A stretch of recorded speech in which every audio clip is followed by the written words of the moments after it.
was like, "You're not stopping me from going out to my seat." He's like, "I refuse to go into general admission." He's like, "I will never, ever buy another season ticket. I will sell my season tickets for the lowest bidder." And he's like, "I'll never come here again." He's like, "Don't you dare stop me. You can't stop me." Spike Lee. And he Leroy Jenkins himself upstairs. And he also kind of robbed a Mr. T speech from Rocky III. "I can't be beat. I won't be beat." So, I mean, he's Spike Lee. Come on, man. How dare you, Spike Lee? That's Mr. T's words. Yeah. Almost. It came close. So I guess he has some choice words like "F you" and this is all he's ever done. And he can't go back to going through the front door. Like what superstar is going through the front door?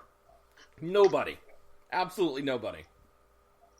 Has Spike Lee made a movie in the last 20 years? He made one 2 years ago. Did he? Black Klansman? Yeah. Was that? Yeah. All right.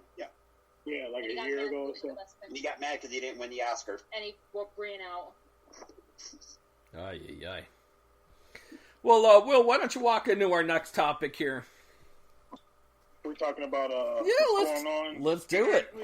Let's do it. Let's jam right into it. Well, not even just America. There is civil unrest right now. I mean, if you can't tell what's happening in the media and the entire world, I mean, the protests, with equality, it's been an issue since this country has been founded, basically. Oh, yeah. Yeah. What's happening right now, people are fed up. African Americans, black people are fed up right now, and I'm fed up. I'm fed up because I get racially profiled. I got racially profiled actually a few weeks ago. Me and my girlfriend were walking around the neighborhood. Now, I mean, these are very nice houses out here. They're like $300,000, $500,000 houses. That we were just walking. She likes to take photos. She likes to take little photos and videos and stuff like that. And, I let her, do her thing. I kept kind of walking because I didn't want to stop in front of somebody's house because that looked suspicious. So I just kind of kept walking, and she's doing her thing, and some lady pulls up. Now, I don't want to say she looked like a Karen, but she, first thing she goes, "Is everything all right over here?" And, I'm like, "Yeah, it's fine." And she's looking at my girlfriend. My girlfriend is, she's Latino, but she's white passing. So she doesn't exactly look Latino, but she looks more Caucasian than anything.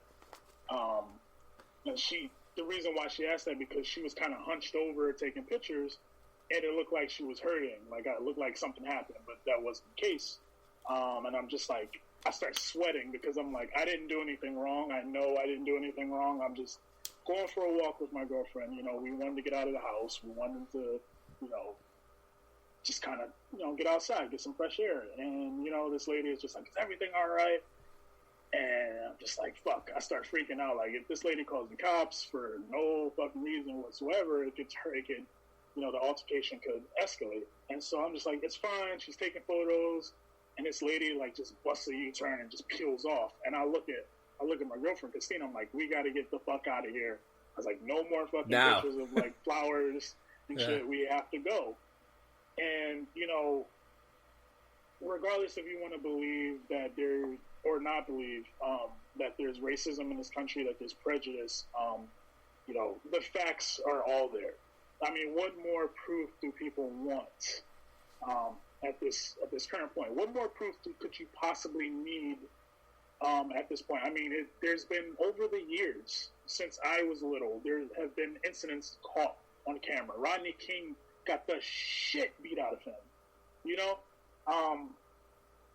Just police brutality being caught on camera, and a lot of the stuff is unwarranted. Oh, yeah. The peaceful protests, people are getting assaulted.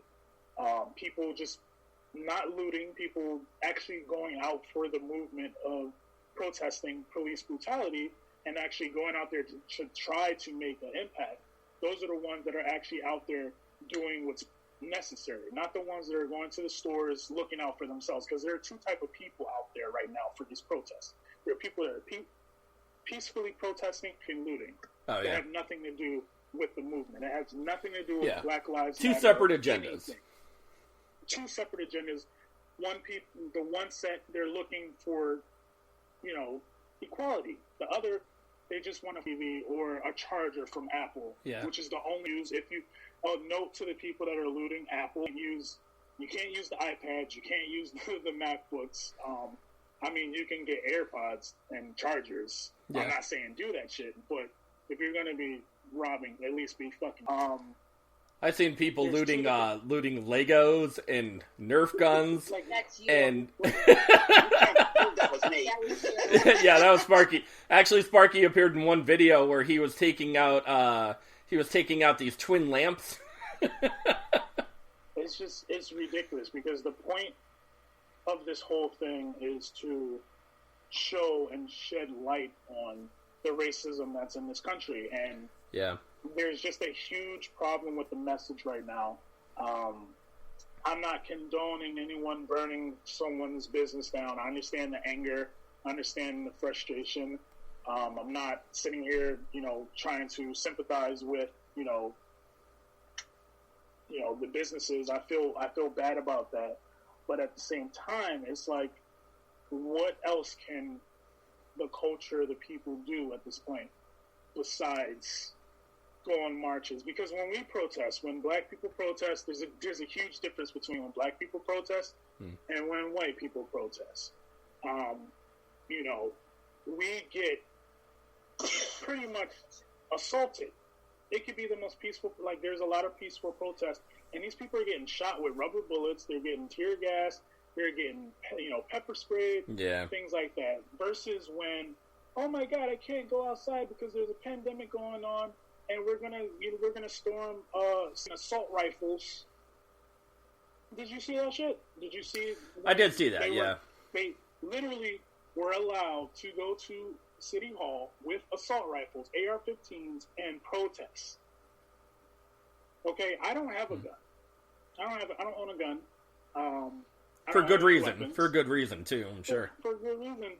And it's like, I imagine what it would be like if I were to just be like, I'm going to go protest down the City Hall. And I would get... Oh, yeah, you would. You know what I mean? And the people are mad, and I understand why people are mad. I get.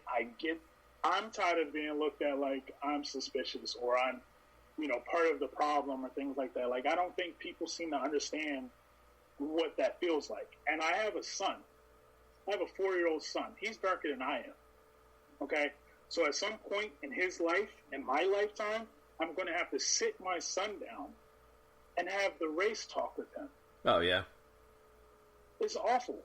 I had this talk with his mother about this, about what age would be the appropriate age. We sat there and we thought about it with everything going on. We sat and we thought to ourselves, what would be the appropriate age to have this conversation with our son? He's 4 right now. So we decided between the ages of 8 and 10 would be the appropriate time conversation with him. Yeah. About how to act in society, not to act like a stereotypical black person or a thug is what people view us as. How to speak to police in their presence. And all these different things. I worry about shit like that. I worry for my son. I don't care what happens to me, but I worry about my son. And it's frustrating as hell. It's crazy that a movement where it's not meant to be shown that we're the most important race, but just to be like, we fucking matter too.